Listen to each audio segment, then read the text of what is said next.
புத்தக கண்காட்சி துவக்க விழாவில் முதலமைச்சர் ஸ்டாலின் பேசி வரக்கூடிய காட்சிகளை பார்க்கலாம். கலைஞர் அவர்களின் பெயரிலான பொற்கிழி விருது வழங்கும் விழாவில் பங்கேற்று சிறப்பித்துக் கொண்டிருக்கக்கூடிய மாண்புமிகு அமைச்சர் பெருமக்கள், மா சுப்பிரமணியன் அவர்களே, அன்பில் மகேஷ் பொய்யாமொழி அவர்களே, நாடாளுமன்ற உறுப்பினர் தமிழச்சி தங்கபாண்டியன் அவர்களே, தமிழ்நாடு பாடநூல் கழகத்தினுடைய தலைவர் லியோனி அவர்களே, வரவேற்புரை ஆற்றியிருக்கக்கூடிய பப்பாசி அமைப்பினுடைய தலைவர் திரு சண்முகம் அவர்களே, துணைத் தலைவர்கள் திரு நக்கீரன் கோபால் அவர்களே, திரு புருஷோத்தமன் அவர்களே, செயலாளர் திரு வைரவன் அவர்களே, பொருளாளர் திரு வெங்கடாசலம் அவர்களே, இணைச் செயலாளர் திரு நந்தன் மாசிலாமணி அவர்களே, துணை இணைச் செயலாளர்கள் திரு ஆடம் சாக்ரடிஸ் அவர்களே, திரு ராமு அவர்களே, பப்பாசி அமைப்பினுடைய நிர்வாக குழு உறுப்பினர்களே, விருது பெற்றிருக்கக்கூடிய பெருமதிப்பிற்குரிய விருதாளர்களே, பதிப்பாளர்களே, எழுத்தாளர் பெருமக்களே, இலக்கிய ஆர்வலர்களே, உள்ளாட்சி அமைப்புகளை சார்ந்த பிரதிநிதிகளே, நிகழ்ச்சிகளை கலந்து கொண்டிருக்கக்கூடிய பெரியோர்களே, தாய்மார்களே, நண்பர்களே, பத்திரிகை மற்றும் ஊடகத்துறை சார்ந்திருக்கக்கூடிய தோழர்களே, உங்கள் அனைவருக்கும் என்னுடைய அன்பான வணக்கம். சென்னையில் தொடர்ந்து 49வது ஆண்டாக நடைபெற்று கொண்டிருக்கக்கூடிய இந்த புத்தக கண்காட்சி, இந்த அறிவு சங்கமத்தை, அறிவு திருவிழாவை தொடங்கி வைக்கிறதுல நான் மிகுந்த மகிழ்ச்சி அடைகிறேன். சிந்தனை ஊற்றெடுக்க அடித்தளமாக இருக்கக்கூடிய புத்தகங்களை மக்கள்கிட்ட கொண்டு போய் சேர்க்கணும் என்கிற அந்த எண்ணத்தோடு இந்த புத்தக கண்காட்சியை தொடர்ந்து நடத்திக்கிட்டு கொண்டிருக்கக்கூடிய தென்னிந்திய புத்தக விற்பனையாளர்கள் மற்றும் பதிப்பாளர்கள் சங்கத்துக்கு மனமார்ந்த என்னுடைய பாராட்டுக்களையும் வாழ்த்துக்களையும் நான் தெரிவித்துக் கொள்ள விரும்புகிறேன். 1977 தொடங்கின இந்த அறிவு பணி இப்பொழுது 49வது ஆண்டில் இருந்து கொண்டிருக்கிறது. அன்றைக்கு 13 அரங்குகளோடு தொடங்கப்பட்ட இந்த புத்தக கண்காட்சி இன்றைக்கு 900 அரங்குகளோடு இருக்கிறத இதோட வெற்றிக்கான சாட்சியாக அமைந்திருக்கிறது. இந்த வெற்றியை அடுத்த கட்டத்திற்கு கொண்டு செல்ல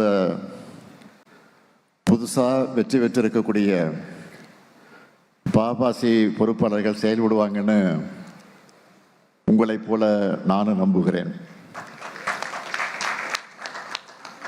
அந்த நம்பிக்கையை அளிக்கிற விதமாகத்தான் உங்களுடைய செயல்பாடுகளும் இருந்து கொண்டிருக்கிறது. குறிப்பாக இன்னும் அதிக அளவிலான மக்கள் இந்த கண்காட்சிக்கு வரணும். அதனால தான் நுழைவு கட்டணத்தை கூட ரத்து செஞ்சிருக்கிறத நான் வரவேற்கிறேன், வாழ்த்துகிறேன். இதில் தனிப்பட்ட முறையில் எனக்கு கூடுதல் மகிழ்ச்சி அளிக்கக்கூடியது என்னன்னு கேட்டிங்கன்னா, தலை சிறந்த படைப்பாளிகளுக்கு முத்தமிழர் கலைஞருடைய பெயரால் பொற்கிழி விருதுகளை வழங்கியது. அதில் குறிப்பாக தலைவர் கலைஞர் அவர்களை இந்த புத்தக கண்காட்சிக்கு தன்னுடைய சொந்த நிதியிலிருந்து வழங்கின 1 கோடி ரூபாய் நிதியிலிருந்து பெறப்படக்கூடிய வட்டி தொகையிலிருந்து ஆண்டுதோறும் 6 எழுத்தாளர்களுக்கு தலா 1 லட்சம் ரூபாய் வழங்கி கொண்டிருக்கிறோம். அப்படி வழங்கப்பட்ட நிலையில் இதுவரைக்கும் 11 லட்சம் ரூபாயை விருதாக வழங்கியிருக்கிறோம். இந்த ஆண்டுக்கான விருதுகள் நவீன தமிழ் கவிதையினுடைய மிக முக்கியமான முகமாக இருக்கக்கூடிய கவிஞர் சுகுமாரன் அவர்களுக்கு கவிதைக்கும் ஒடுக்குமுறைகளுக்கு எதிராக விளங்கக்கூடிய படைப்புகளை படைக்கக்கூடிய ஆதவன் தீட்சணை அவர்களுக்கு சிறுகதைக்கும் பன்முக எழுத்துக்கு சொந்தக்காரராக இருக்கக்கூடிய இரா முருகன் அவர்களுக்கு நாவலுக்கும் ஓவியங்கள், சிற்பங்கள், கட்டடக்கலைகள் அது குறித்து ஆய்வை நெடுங்காலமாக செய்து கொண்டிருக்கக்கூடிய பேராசிரியர் பாரதி புத்திரன் அவர்களுக்கு உரைநடைக்கும் நவீன நாடக மேடைகளில் இயங்கி வரக்கூடிய முக்கியமான கலைஞராக இருக்கக்கூடிய கருணா பிரசாத் அவர்களுக்கு நாடகத்துக்கும் தமிழ்நாட்டின் மிக முக்கியமான அறிஞரும் எஸ்வி ராஜதுரை அவரோடு இணைந்து பெரியார் சுயமரியாதை சமதர்மம் என்ற முக்கியமான வரலாற்று ஆவணத்தை தந்துவிக்கக்கூடிய கீதா அவர்களுக்கு மொழிபெயர்ப்புக்கும் இன்னைக்கு வழங்கி இருக்கிறதுல நான் மகிழ்ச்சி அடைகிறேன், பெருமை அடைகிறேன். அதற்காக உங்கள் எல்லாருக்கும் என்னுடைய நெஞ்சம் நிறைந்த வாழ்த்துக்களை நான் தெரிவித்துக் கொள்கிறேன். நம்முடைய எண்ணம் எல்லாம் தமிழ் சமூகம் அறிவில் சிறந்த சமூகமாக உலகத்தால் மதிக்கப்படணும். அதுக்கான அறிவு புரட்சியை ஏற்படுத்த நம்ம மணல் தோன்றினது தான் திராவிட இயக்கம். இந்த அறிவு புரட்சிக்கு நாம் பயன்படுத்தி இருக்கக்கூடிய முக்கியமான கருவி தான் புத்தகங்கள். அதனால்தான் தந்தை பெரியார் அவர்கள் என்னுடைய வாரிசுகள் என்பது என்னுடைய புத்தகங்கள் தான் சொன்னார். பேரறிஞர் அண்ணா அவர்கள் வீட்டுக்கு ஒரு நூலகம் அமையுங்கள்னு சொன்னார். அதே போல் நம்முடைய தலைவர் கலைஞர் அவர்கள் புத்தகங்கள் மூலம் உலகை படியுங்கள் என்று கட்டளையிட்டார். அறிவுக்கான தீ பரவட்டும்னு அவங்க சொன்ன பாதையில தான் நம்ம திராவிட மாடல் அரசும் செயல்பட்டு கொண்டிருக்கிறது. இன்னும் சொல்லணும்னா தனிப்பட்ட முறையில் 2017ஆம் ஆண்டு முதலே என்னை சந்திக்க வர்றவங்க, அப்படி சந்திக்க வருகிற போது எனக்கு பொன்னாடைகளும் பூங்கொத்துகளுக்கும் கொடுக்கக்கூடியவங்க அதற்கு பதிலாக புத்தகங்களை கொடுக்கணும்னு நான் சொன்னேன். அப்படி பெறப்பட்ட புத்தகங்களை அண்ணா அறிவாலயத்தில் இருக்கக்கூடிய பேராசிரியர் அன்பழகன் ஆய்வு நூலகம் மூலமாக அந்த புத்தகங்கள் கேட்டு எனக்கு கடிதம் எழுதின மாணவர்கள், இளைஞர்கள், படிப்பு வட்டங்கள், நூலகங்கள் நான் தொடர்ந்து வழங்கி கொண்டிருக்கிறேன். இதுவரை எவ்வளவு புத்தகங்கள் அந்த அடிப்படையில் எனக்கு கொடுக்கப்பட்டிருக்கு தெரியுமா? சுமார் 4 லட்சம் புத்தகங்கள் வழங்கப்பட்டு அவைகளெல்லாம் நான் பல்வேறு இடங்களுக்கு அனுப்பி வைத்திருக்கிறேன். தமிழ்நாடு மட்டுமல்ல, இலங்கை உள்ளிட்ட தமிழர் வாழக்கூடிய நாடுகளுக்கும் அனுப்பியிருக்கிறோம். புத்தகங்களை பரிமாறுகிறத ஒரு இயக்கமாகவே நடத்திக்கிட்டு இருக்கிறோம். அண்மையில் கூட திமுக இளைஞரணியின் சார்பில் வள்ளுவர் கோட்டத்தில் அறிவு திருவிழா நடத்துகிறாங்க. நான் போய் அங்கே அரை நாள் அந்த வள்ளுவர் கோட்டத்துக்கு சென்று அங்கே அரை நாள் முழுவதும் சுற்றி பார்த்து அந்த புத்தக ஸ்டால்களை எல்லாம் நான் மகிழ்ச்சியோடு, பெருமையோடு, பூரிப்போடு பார்வையிட்டேன். நேரம் போனதே தெரியல, அந்த அளவுக்கு நான் பார்த்தேன். தொடர்ந்து ஏராளமானவர் அங்கே வந்து புத்தகங்களை வாங்கி சென்ற செய்தியை பார்த்தபோது நான் உண்மையிலேயே மகிழ்ச்சி அடைந்தேன். இப்படி நாம் வாங்குகிற ஒவ்வொரு புத்தகமும் தனிப்பட்ட முறையில் நமக்கும் நம்முடைய சமூகத்துக்கும் எதிர்காலத்துக்கு பயனளிக்கக்கூடிய விலை மதிக்க முடியாத சொத்தாக அமைகிறது. திராவிட முன்னேற்ற கழகத்தின் மூலமாக மட்டுமல்ல, திராவிட மாடல் அரசு மூலமாகவும் வாசிப்பு பழக்கத்தை ஊக்குவிக்க வேண்டும். புத்தகங்களை எல்லோருடைய கைகளுக்கும் கொண்டு சேர்க்கணும்னு ஏராளமான திட்டங்களையும் முன்னெடுப்புகளையும் நாம் தொடர்ந்து செஞ்சுக்கிட்டு இருக்கிறோம். நாம் செஞ்சுக்கிட்டு இருக்கக்கூடிய பணிகளை சிலவற்றை மட்டும் நான் தலைப்புச் செய்திகளாக ஹைலைட்டாக சொல்லணும்னா, இந்தியாவில் மட்டும் இல்லை, இந்தியாவில் இருக்கிற தமிழ்நாட்டில் மட்டும்தான் தமிழ்நாடு அரசால் கன்னிமாரா நூலகத்தோட ஒரு பகுதியில் நிரந்தர புத்தக கண்காட்சிக்கு இடம் வழங்கப்பட்டிருக்கு. புத்தக கண்காட்சியை நடத்த ஆண்டுதோறும் 75 லட்சம் ரூபாயை வழங்கி கொண்டிருக்கிறோம். கொரோனா காலகட்டத்தில் இந்த புத்தக பதிப்பாளர்கள் வெளியீட்டாளர் அமைப்புக்கு 50 லட்சம் ரூபாய் நிதி வழங்கணும். அந்த நிதியிலிருந்து ஒவ்வொருவரும் பதிப்பாளர்கள் ஒவ்வொருவருக்கும் 10,000 ரூபாய் நிதி உதவியை பெற்று பயனடைஞ்சிருக்கிறாங்க. சென்னையில் மட்டும் இல்லை, தமிழ்நாடு முழுக்க புத்தக கண்காட்சி நடக்க காரணம் நம்ம திராவிட மாடல் அரசு தான் என்று பெருமையோடு சொல்வேன். இன்னைக்கு பார்க்குறோம், சென்ட்ரல் மெட்ரோ ரயில் நிலையத்தில் பள்ளிக்கல்வித்துறை சார்பில் சென்னை புத்தக பூங்கா அமைச்சிருக்கிறோம். கடந்த 3 ஆண்டுகளாக பன்னாட்டு புத்தக கண்காட்சியை தொடர்ந்து நடத்திக்கிட்டு இருக்கிறோம். வெளிநாட்டு நூல்களை தமிழில் மொழிபெயர்க்கவும், தமிழ் நூல்களை உலக மொழிகளில் வெளியிடவும் முத்தமிழறிஞர் மொழிபெயர்ப்பு திட்டத்தை செயல்படுத்திக்கிட்டு இருக்கிறோம்.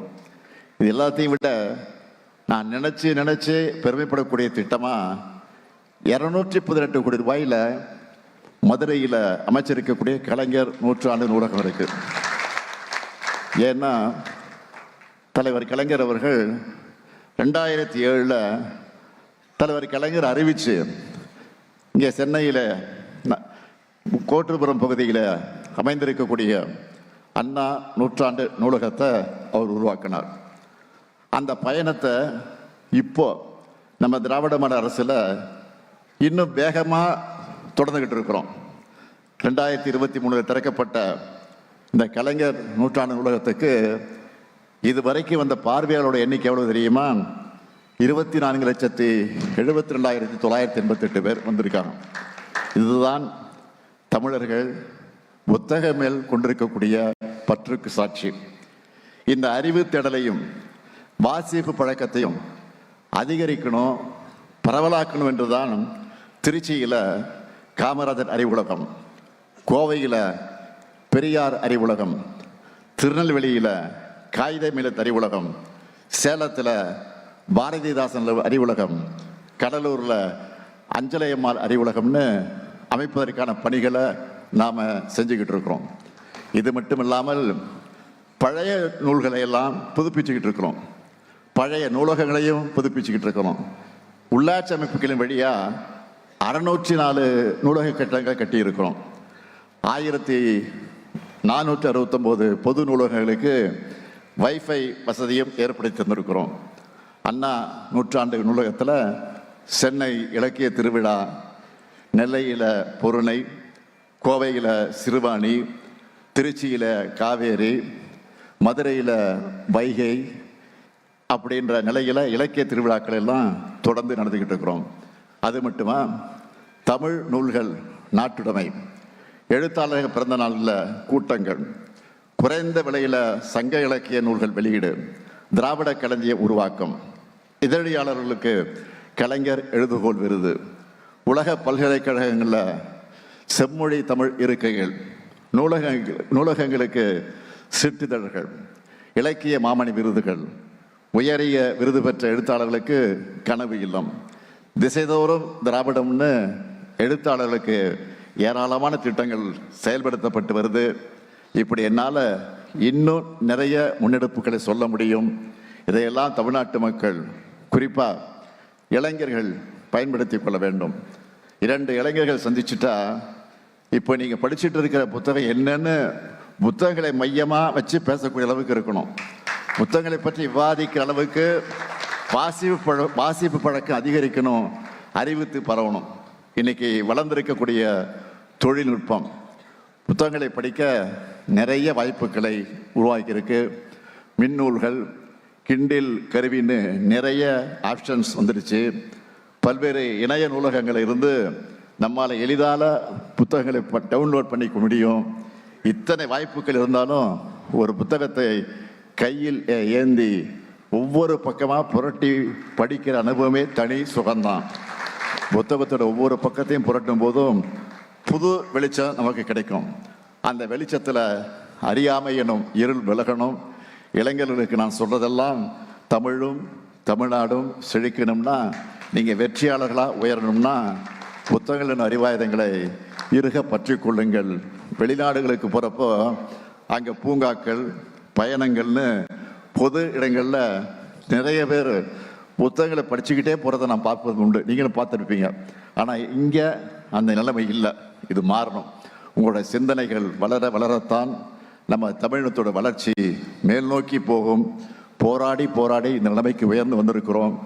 இங்கேருந்து நாம் முன்னாடி தான் போகணும். யாரும் நம்ம வீழ்த்த அனுமதிக்கக்கூடாது. அதனால் தினமும் 1 மணி நேரமாவது படிக்கிற பழக்கத்தை வளர்த்து கொள்ளுங்கள்.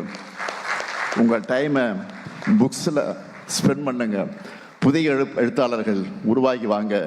எழுத்துக்களை படிக்க படிக்க எண்ணங்கள் வளரும். எண்ணங்களை எழுத்துக்களாக படைக்கும் பழக்கத்தை உண்டாக்கிக்க. அதுக்கு இது போன்ற புத்தக கண்காட்சிகள் நிச்சயம் கை கொடுக்கும். இந்த நிகழ்ச்சியை நேரலையிலும் செய்திகளையும் பரப்பக்கூடியவர்களை நான் கேட்டுக்கொள்ள விரும்புவது, சென்னையிலையும் சுற்றுப்புற மாவட்டங்களையும் இருக்கிறவங்க இந்த புத்தக கண்காட்சிக்கு வாங்க. விடுமுறை நாட்களில் குழந்தைகளோடு வாங்க. குழந்தைகளுக்கு புத்தகங்களை அறிமுகப்படுத்துங்க. புத்தக கண்காட்சிகள் என்பது எழுத்தாளருக்கு மட்டுமானதல்ல, அனைவருக்கும் சொந்தம். வாசிப்பு பழக்கம் வளரவும், சமூகத்தை முன்னோக்கி நகர்த்தவும், படைப்புகளை ஊக்குவிக்கவும் நம்முடைய திராவிட மாடல் அரசு இருக்கு என்ற நம்பிக்கையை உங்களுக்கு அளித்து விடைபெறுகிறேன். நன்றி, வணக்கம்.